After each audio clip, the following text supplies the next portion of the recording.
Hi, Tim Vandersloot here.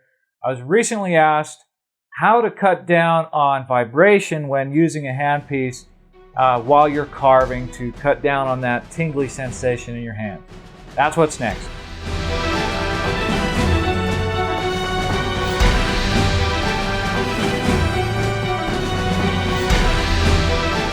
Alright, so if you're like me, whenever you're power carving or using a hand sander, a palm sander, that tingly sensation that gets into the hands and numbing the arm and everything like that, that's no fun.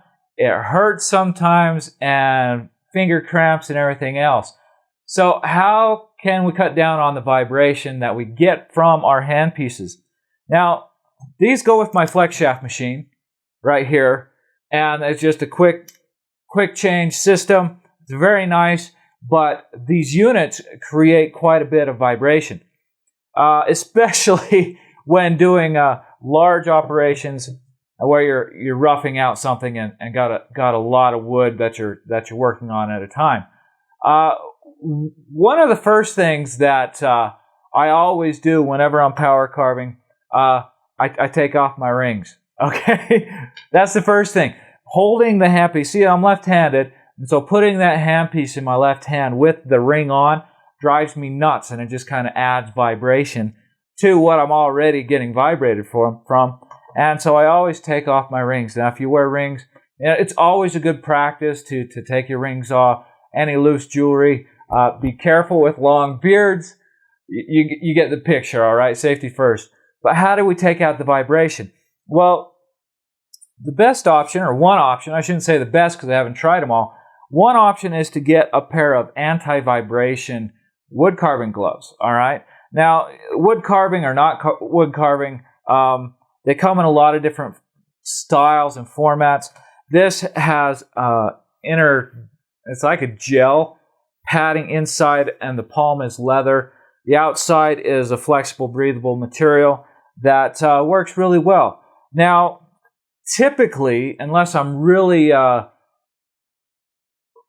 kind of getting sore on both hands, I'll typically only wear a glove on the hand that holds the handpiece. All right, but as I'm carving, holding on to something else, there's vibration in both hands.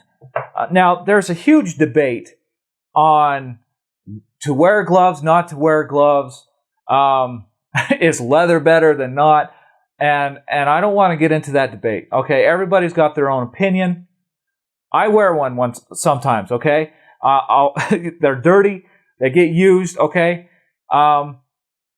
especially if I'm sanding something with a palm sander, I'll definitely wear these. But as I'm carving, one of the things to be careful of, and I'll show you here, is if I'm holding it in my hand right here. This area right here is exposed by the edge of the bit, or the edge of the burr here as it comes across. Now, if you're not careful, and believe me, it happens, I've done it, and that's why I've cut this back. I got a little too close with a larger burr, one of these, and I was hogging off, roughing out a shape, and it caught this outer material, and it bounded up. It chewed up my knuckle a little bit. Thankfully, the Master Carver Pro Flex Shaft machine did its job, and when they get bound up, the internal cabling on the inside is meant to break free and stop the tool from spinning so it just doesn't keep going and going and going. All right, it did its job. It stopped. It just tore this up a little bit, chewed up my knuckle a little bit, minor considering, okay? But it's something you have to watch out for. So, wear a glove, don't wear a glove. That's really not for me to decide. I wear a glove. When I have it over here, this is all cut out to keep that away from me. Before it was, after it got torn, it's just get it out of the way. All right, if you don't have to wear a glove on the hand that's holding the workpiece, then don't wear a glove. It's very helpful on the hand that does hold the workpiece, and you're not going to get it bound up if you're careful. Like anything, accidents happen, okay? And these more aggressive burrs, like these saber-tooth carbides, they don't care what they cut. They're going to cut anything, okay? And they're really going to chew you up if you're not careful with them. And that's just power carving. Wood carving is the same way. Your knives and gouges are very sharp. Safety first, okay? I cannot stress that enough.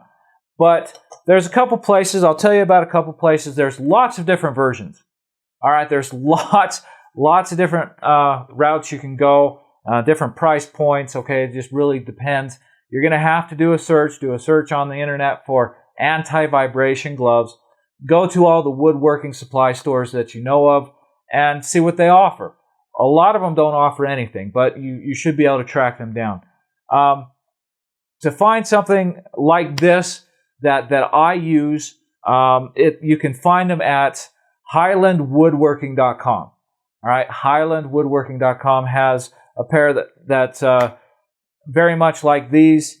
I bought these so many years ago, I don't remember where I got them.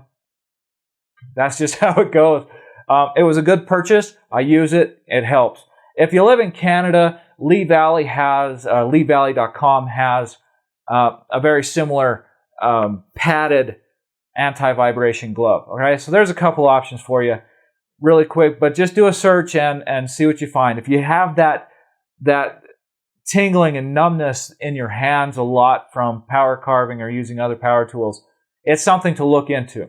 All right, now it's completely up to you. I'm not saying it's good or bad or indifferent. I don't want to get into that debate. Another thing that's really going to help you is taking breaks. I can't stress that enough. I will not carve more than about an hour. At least I try not to, unless I get totally absorbed into it and not paying attention. And sometimes I'll set an alarm, but if I'm power carving, I can't hear it over the tool and the dust collector and stuff. So sometimes I go over an hour. But take breaks. Take often breaks. And you can always do stretches. All right? You stretch your fingers, stretch your palms. All right? Move your wrists. All right? Take breaks, stretch, and try to avoid that tingling sensation altogether. All right? But if it happens really quick and you need something extra, consider maybe an anti-vibration glove.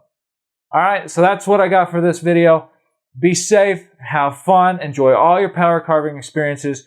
Hey, if you like this, head on over to carvingonwood.com, where I've got a whole bunch of other articles on my blog and information to help you out. Check out my other videos on my channels and give me a thumbs up, subscribe, follow, whatever the case may be, and have an enjoyable day. Talk to you soon.